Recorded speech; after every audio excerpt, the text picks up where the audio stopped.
اللہ کے نبی صلی اللہ تعالی علیہ وسلم کی ایک اور بات میں بتا دوں، مشہور زمانہ قصیدہ مولایا صلی وسلم دائما ابدا علی حبیبک خیر الخلق کلہم، تقریباً میرے آقا صلی اللہ تعالی علیہ وسلم کی وفات کے بھی 700 سال بعد آنے والے امام شرف الدین بوصیری، یہ وہ عظیم بزرگ ہیں، مداح رسول ہیں، تقریباً 170 اشعار میں انہوں نے قصیدہ لکھا ہے جس میں میرے آقا کے ہر عضو کی تعریف کی ہے۔ جس طرح آپ اگر ہندوستان کا کوئی بوصیری دیکھنا چاہتے ہیں، ہندوستان کا شرف الدین بوصیری دیکھنا چاہتے ہیں تو بریلی کے امام احمد رضا کو دیکھیں، جس نے اپنے نعتیہ کلام میں رسول پاک کے ہر عضو کو پرو کر کے موتیوں کی طرح سجایا ہے، امام شرف الدین بوصیری۔ اور حد تو یہ ہے میرے عزیزو، وہابیوں کی، نجدیوں کی، سلفیوں کی حکومت آئی جنہوں نے عشق رسالت مآب صلی اللہ تعالی علیہ وسلم کے خلاف نہ جانے کتنی بکواس کی، لیکن مجھے اس وقت فخر ہوتا ہے جب مدینہ رسول جاتے ہیں اور دربار رسول کی جالیوں پر اندر جانے کا جو دروازہ ہے، اس دروازے کے تالے پر، چابی پر آج بھی امام بوصیری کا قصیدہ لکھا ہوا ہے، هو الحبیب الذی ترجا شفاعتہ لکل حول من الاحوال مقتحم۔ پہلے تو دیواروں پر لکھا ہوا تھا قصیدہ، انہوں نے مٹایا کیونکہ ان کے عقیدے کے اعتبار سے شرک تھا۔ 700 سال پہلے آنے والے امام بوصیری نے جب پکار کر کے یہ کہا تھا، یا اکرم الخلق مالی من الوذ بہ سواک عند حلول الحادث العممی، اے مخلوق میں سب سے اکرم رسول، تکلیفوں میں میرے پاس تمہارے سوا ہے کون؟ مصیبتوں میں آپ کے علاوہ میرے پاس کون ہے جس کی بارگاہ میں میں فریاد کروں تو میری فریاد کو پہنچے گا؟ اے رسول تمہارے علاوہ کون ہے؟ وَلَن يَضِيقَ رَسُولَ اللَّهِ جَاهُكَ بِي اِذَا الْكَرِيمُ تَجَلَّى بِاسْمِ مُنْتَقِمِ۔ امام بوصیری نے یہ قصیدہ کب لکھا تھا؟ اس کی تاریخ میں ہے۔ آپ جوان عالم دین، عاشق رسول، لیکن اچانک لقوے نے حملہ کر دیا، فالج کا اثر آ گیا۔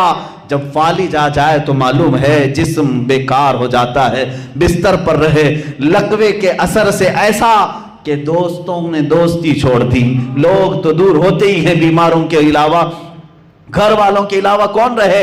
یہ بیماری لمبی ہو گئی، ہاتھ پیر اٹھتے نہیں تھے، سوتے سوتے جسم کے اندر بھی طرح طرح کی تبدیلیاں آنے لگی، ایک زمانہ ہو گیا۔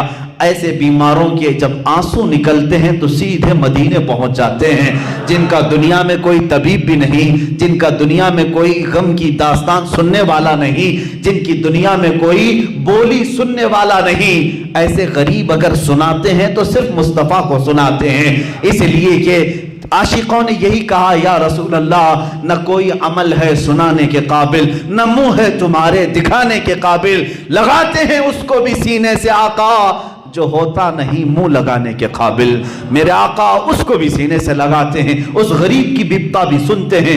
امام بوصیری نے لکھنا شروع کیا، امن تذکر جیران بدی سلمی مزجت دمعا جرا من مقلت بدمی ام حبت الرع من تلقاء کاظمت او اومد البرق فی الظلماء من اضمی۔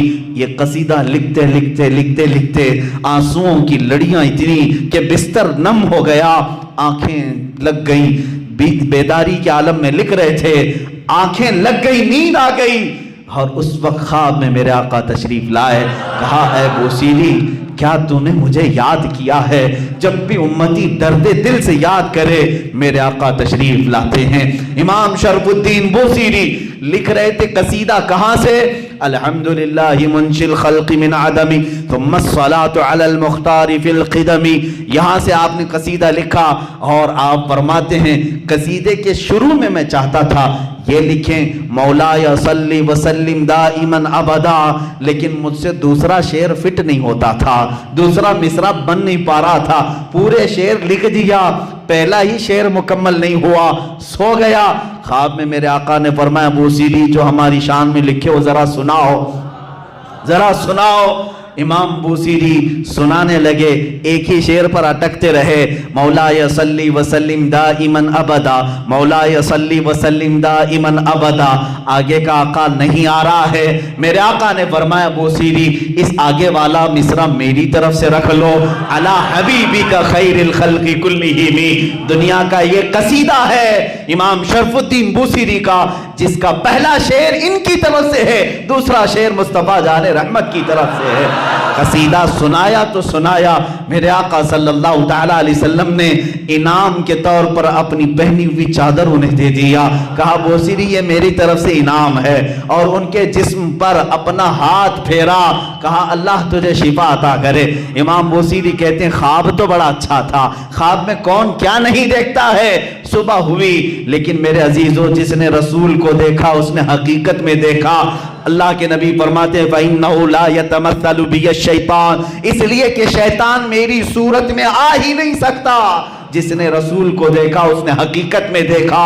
امام بوصیری فرماتے ہیں صبح اٹھا تو بھینی بھینی خوشبوئیں گھر میں تھی، مہکی مہکی ہوائیں تھی، میں نے سوچا خواب تو خواب ہوتا ہے، لیکن جب میں نے گود میں دیکھا تو رات میں عطا کی ہوئی چادر بھی موجود تھی، وہ چادر بھی موجود تھی، اور اس کے بعد اٹھنے کی کوشش کیا تو میں دیکھ رہا ہوں ہاتھ بھی سلامت، پیر بھی سلامت، جسم بھی سلامت، نہ کوئی لقوہ ہے نہ کوئی فالج ہے۔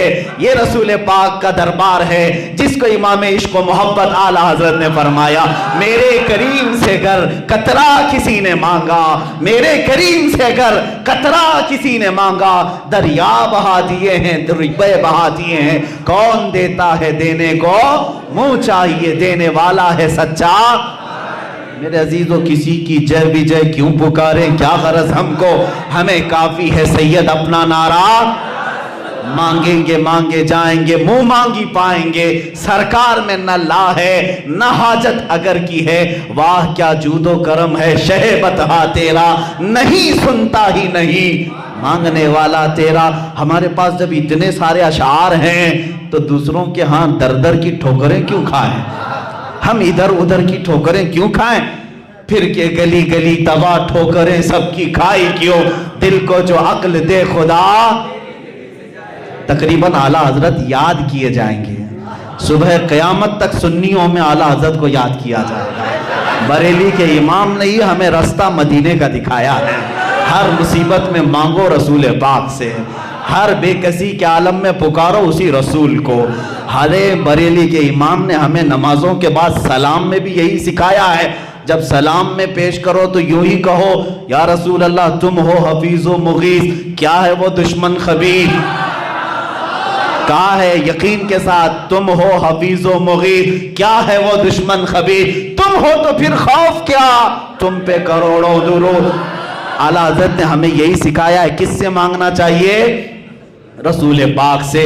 یہاں مانگنا شرک نہیں، جو رسول پاک کے پاس مانگا وہ اللہ سمجھ کر کے نہیں مانگ رہا ہے بلکہ اللہ والا سمجھ کر مانگ رہا ہے۔